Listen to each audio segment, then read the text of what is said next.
राधे राधे मित्रों, हिंदुओं की महान ग्रंथ महाभारत में कई ऐसे रहस्य छुपे हैं जिनसे लोग आज तक अनजान हैं। उन्हीं रहस्यों में से एक रहस्य द्रौपदी और कर्ण का संबंध है। लेकिन जो संबंध ग्रंथों में छुपाया गया है उसे उजागर करना भी बहुत जरूरी होता है। मित्रों, द्रौपदी सिर्फ 5 पांडवों की पत्नी नहीं थी, बल्कि एक और व्यक्ति से प्रेम भी करती थी। लेकिन इतिहास में इस सच को छुपा दिया गया। आखिर वह कौन था जिसका द्रौपदी से गहरा संबंध था? इस राज से पर्दा उठाने के लिए वीडियो को अंत तक पूरा जरूर देखिए।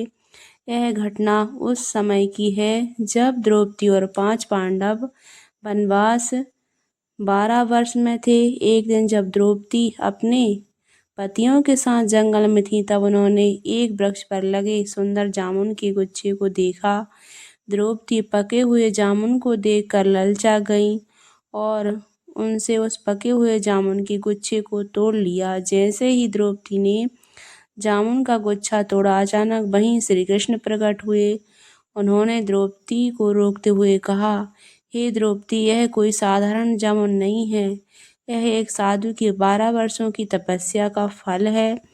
वह साधु आज इस जामुन को खाकर अपना उपवास तोड़ेगा, किंतु तुमने इसे पहले ही तोड़ लिया, जिससे तुम्हें साधु के श्राप का सामना करना पड़ेगा। यह सुनकर द्रौपदी घबरा गई और श्री कृष्ण से बोली, हे माधव, मुझे इस श्राप से बचाइए। श्री कृष्ण ने गंभीर स्वर में कहा, इसका केवल एक ही उपाय है। यदि तुम इस वृक्ष के नीचे जाकर अपने जीवन का एक ऐसा सत्य बोलो जिसे तुम अब तक सबसे छुपाए हो, तो यह जामुन का गुच्छा पुनः वृक्ष पर लौट जाएगा। श्री कृष्ण के ऐसे कहने के बाद पांडवों ने एक एक करके अपने जीवन से सच बोले।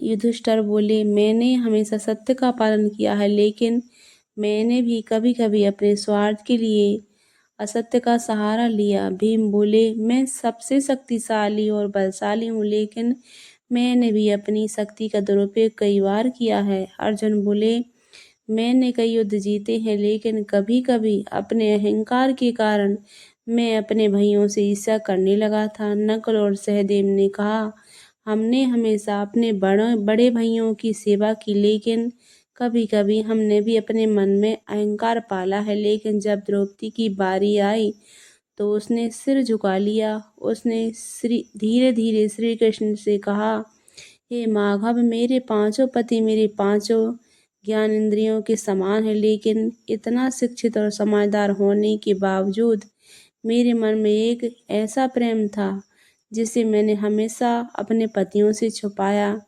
जब यह कहकर भी जामुन का गुच्छा वापस वृक्ष पर नहीं लगा तो श्री कृष्ण ने कहा, द्रौपदी, तुम अभी भी कुछ छुपा रही हो, सच को पूरी तरह उजागर करो। तब द्रौपदी ने हिम्मत जुटाकर कहा, जब मेरा विवाह नहीं हुआ था तब मेरे हृदय में 5 पांडवों से भी अधिक प्रेम किसी और के लिए था। वह पुरुष कोई और नहीं बल्कि अंगराज कर्ण था। यह सुनकर 5 पांडव चकित रह गए। भीम, नकुल और सहदेव आश्चर्य में पड़ गए, जबकि अर्जुन की आंखें आशंका और क्रोध से भर उठी। द्रौपदी ने आगे कहा, मैं केवल कारण सूतपुत्र होने के कारण उससे विवाह नहीं किया। मैंने समाज के डर से अपने मन की सच्चाई छुपाई, लेकिन मेरे हृदय में कर्ण के लिए एक विशेष स्थान हमेशा बना रहा। यह सुनते ही श्री कृष्ण मुस्कुराए और वृक्ष की ओर इशारा किया और आश्चर्यजनक से जामुन का गुच्छा तुरंत वापस वृक्ष पर जा लगा। यही कारण था कि जब द्रौपदी स्वर्ग रोहण की यात्रा के दौरान गिरी तो युधिष्ठिर ने स्पष्ट रूप से कहा कि उसने अपने हृदय के सत्य को छुपाया था। यह कथा हमें यह भी सिखाती है कि मनुष्य अपने जीवन में सत्य को जितना भी छुपा ले, अंत में सत्य उजागर ही होता है। द्रौपदी का जीवन केवल प्रेम और विवाह तक सीमित नहीं था। वह एक ऐसी नारी थी जिन्होंने अपने अपमान का बदला लेने के लिए महाभारत जैसे विशाल युद्ध में नींव रखी। जब पांडवों ने जुए में अपना सब कुछ हार लिया तो दुर्योधन ने द्रौपदी को सभा में घसीट कर लाने का आदेश दिया।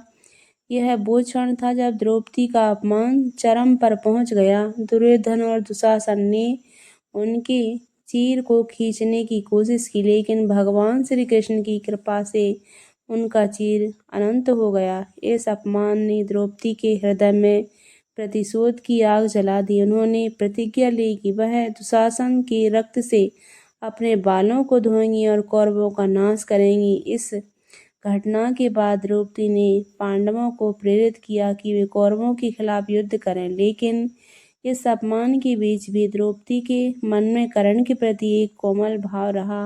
वह जानती थी कि कर्ण कौरव के पक्ष में है और युद्ध में उनका सामना पांडवों से होगा। यह विचारे उसके लिए पीड़ादायक था। महाभारत के युद्ध में जब कर्ण और अर्जुन का अंतिम युद्ध हुआ तो द्रौपदी दूर से ही यह सब देख रही थी। जब अर्जुन ने कर्ण का वध किया तो द्रौपदी के हृदय में एक अजीब सी पीड़ा उठी। वह जानती थी कि कर्ण कोई साधारण योद्धा नहीं थे, वह पांडवों के अज्ञात भाई थे और उनके प्रति द्रौपदी का प्रेम अब भी जीवित था। यह प्रेम तब शुरू हुआ जब द्रौपदी ने कर्ण को स्वयंवर से पहले एक युद्ध में देखा था। कर्ण की धनुर्विद्या और उनकी आंखों में जलता आत्मविश्वास द्रौपदी को आकर्षित कर गया, लेकिन समाज की रूढ़ियों और कर्ण के सूतपुत्र होने के कारण द्रौपदी ने अपने मन की बात दबा दी। स्वयंवर में जब कर्ण ने धनुष उठाया तो द्रौपदी के मन एक पल के लिए डोल गया, लेकिन राजा द्रुपद की योजना और सामाजिक दबाव के कारण द्रौपदी ने कर्ण को अस्वीकार कर दिया। यह निर्णय उनके लिए आसान नहीं था। उनके मन में कर्ण के लिए एक विशेष स्थान बन चुका था। जीवन भर उनके साथ रहा। द्रौपदी और कर्ण का प्रेम एक ऐसी त्रासदी थी जो समाज की रूढ़ियों और नियमित के हाथों में अधूरी रहेंगे, लेकिन यह प्रेम उनके हृदय में हमेशा जीवित रहा। यह कथा हमें सिखाती है कि प्रेम केवल मिलन में नहीं बल्कि त्याग और संपूर्ण में भी पूर्ण हो सकता